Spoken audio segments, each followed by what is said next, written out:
Hello and welcome, friends, once again to Let's Learn.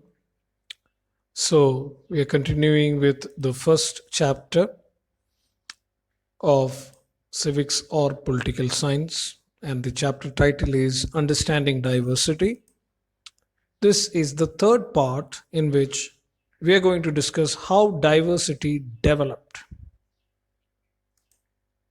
There are some causes or some reasons for the development or the evolvement of diversity, and it is classified as historical factors and geographical factors.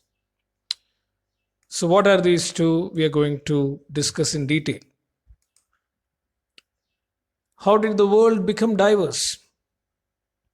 I told you due to two factors, geographical and historical factors. So, let's take the historical factors first. You're seeing the map of the world, and we know that human beings were hunter gatherers, as you see there. They were hunter gatherers in the beginning, so they were traveling to and fro. But then at one point of time, they started to live a settled life.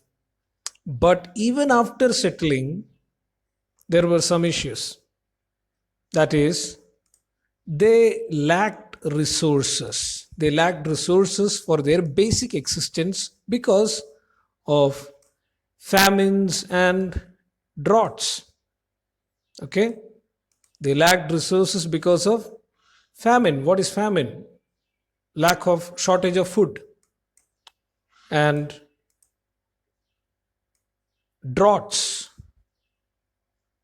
The dry climate without no rainfall, which will affect the agricultural activities. So these two things made the early people to move from one place to another. They had to constantly be on the move from one place to another in search of a better place. And so each of these individual people who lived in their own places had their own culture, but when they moved to different places, they went to a new place, and people from different locations reached that new place.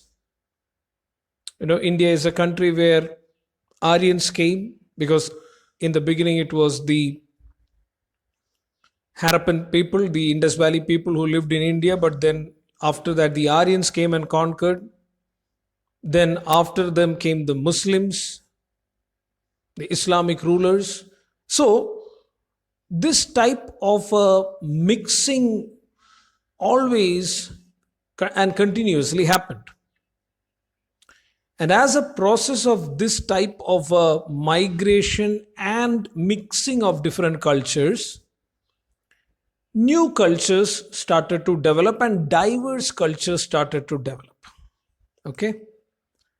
So you can see, look at that. On that picture, you can see people from different places. This is from the Arabian region, a person who looks like from the Arab region. Here is somebody who resembles an African culture.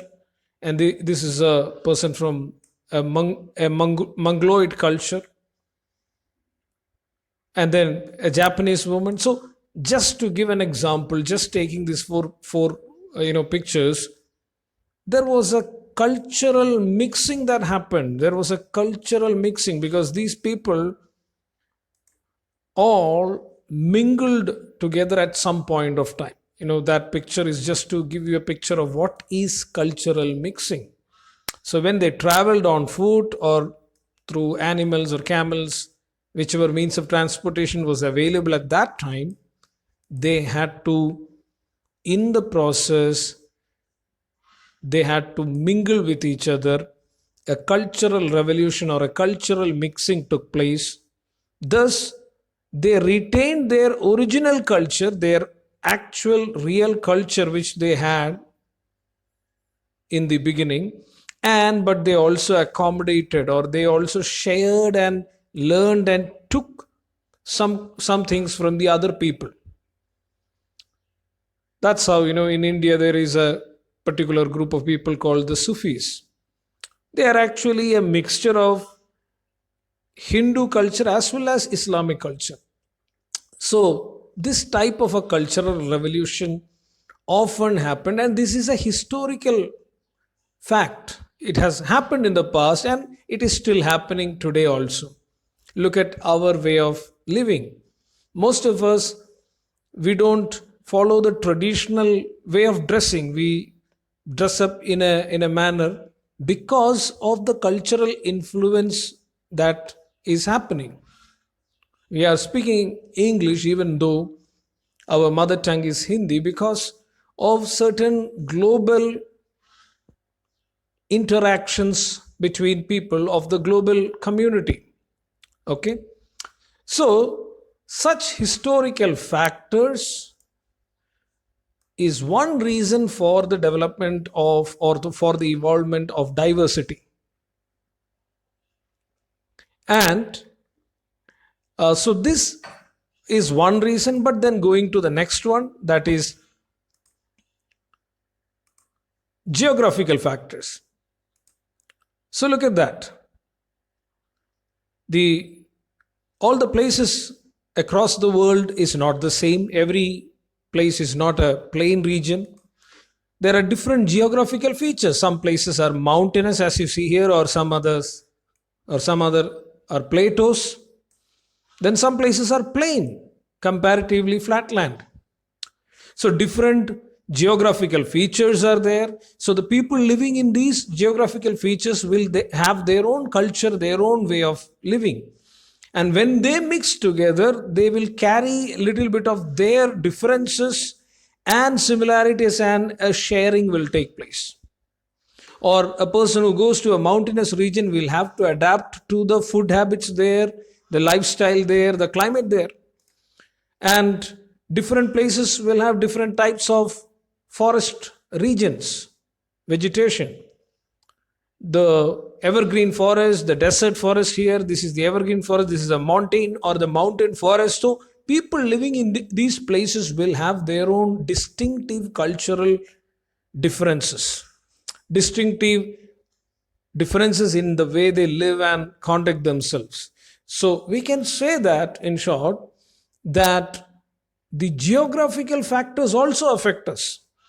That's why when you go to a mountain region, you will see people dressing in a different way because the climate there would be not so hot as in other places. And so their food habits, but somebody who lives in a coastal region, they will eat a lot of fish because that's due to a geographical reason, because that's the kind of food available there in those places.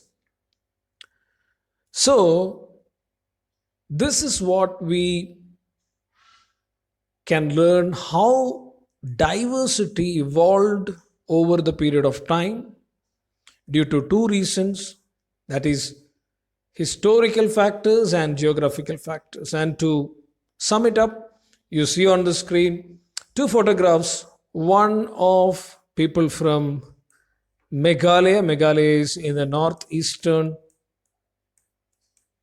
side or part of India. Here this is Meghalaya.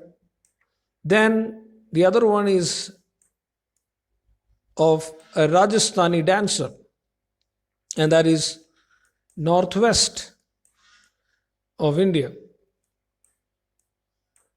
So you can see the difference in their dressing style, the music, the costumes, the way they live in these places, the food habits. Northeastern people would eat a lot of things which people from Rajasthan would not even think of eating, because that's part of their lifestyle. That is a difference you find there. You cannot thereby think that they are all bad people or unclean people because they eat different food from what people from other parts may not eat. Because due to the geographical factors and the historical factors, they develop their own distinctive culture. And when they mix with other culture, then a new cultural development takes place. So this is how diversity have evolved or developed in any place. So historical factors, geographical factors is how diversity have evolved over a period of time. And so we are closing this part, and you have understood how diversity have evolved or how diversity developed over a period of time. So thank you so much for watching. Send your comments and suggestions to let's just learn life@gmail.com. Remember the dots in between. So till we meet next time, take care of yourself. Bye bye.